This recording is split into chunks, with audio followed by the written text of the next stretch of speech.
नअबुदु व इय्याका नस्तईन।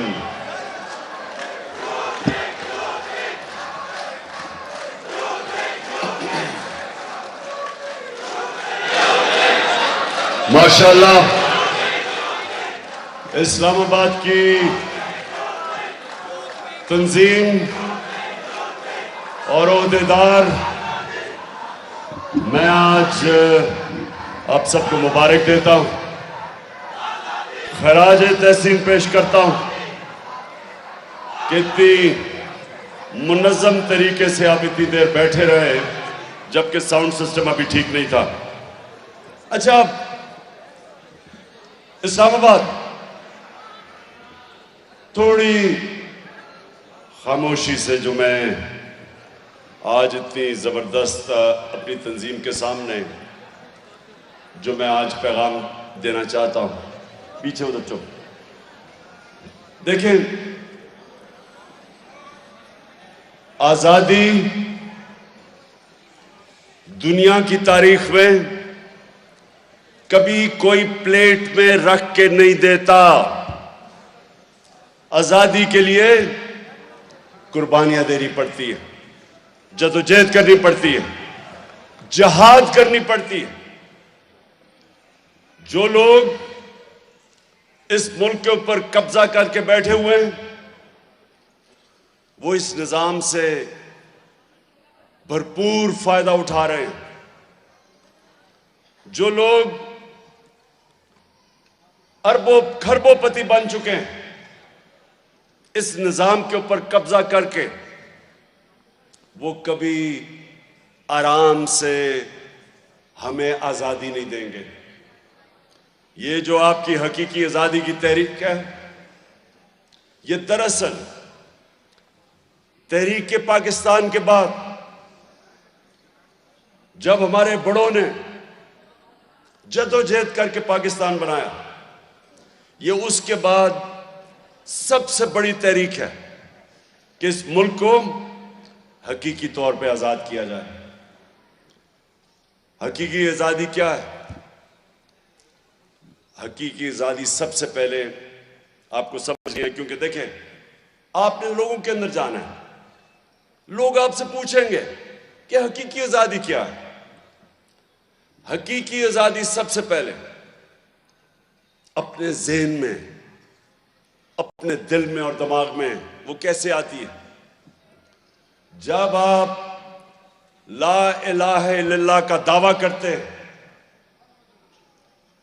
कि मैं अल्लाह तेरे सिवा किसी के सामने नहीं झुकूंगा, दरअसल आप अपनी आजादी का ऐलान करते हैं कि मैं आजाद इंसान हूं। जब आप अल्लाह को मानते हैं और सिर्फ एक खुदा को मानते हैं,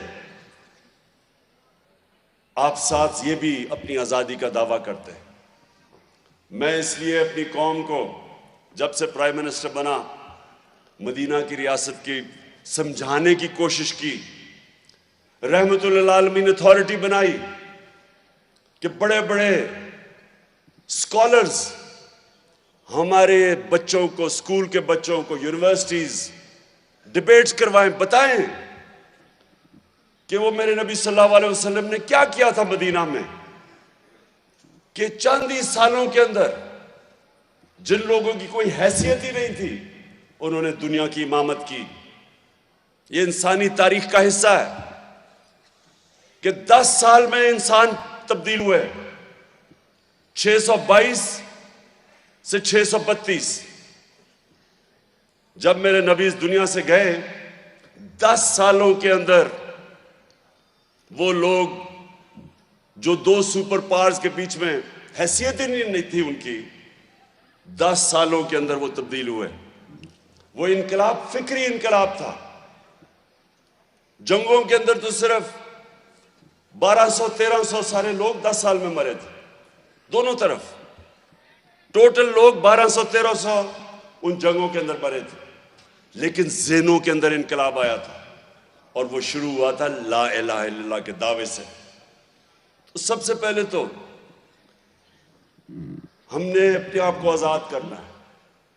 आप उसी दिन आज़ाद हो जाते हैं जिस दिन ला इलाहा इल्लल्लाह आपके दिल में चला जाए। और ये ना समझे कि सिर्फ वो पत्थर के बुतों को पूजा करना शिर्क है। मेरी नजर में जब एक इंसान अपने ज़मीर का सौदा करता है, जब अपने आप को ज़मीर को बेचता है, और जो सबसे खौफनाक बुत, खौफ का बुत, जब वो खौफ के बुत के सामने झुक के राय हक से उतरता है, मेरी नजर में वो शिर्क है।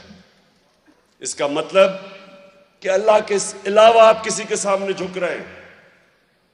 तो मेरे नौजवानों, ये आप याद रखना कि मेरे से बहुत ज्यादा सलाहियतें लोगों में थी, टैलेंट ज्यादा था, लेकिन मेरे में एक चीज थी जो मैं बचपन से, मेरे माँ बाप ने मुझे जो ज़हन में चीज डाली कि तुम खुशकिस्मत हो कि एक आजाद मुल्क में पैदा हुए, क्योंकि वो गुलाम हिंदुस्तान में पैदा हुए थे।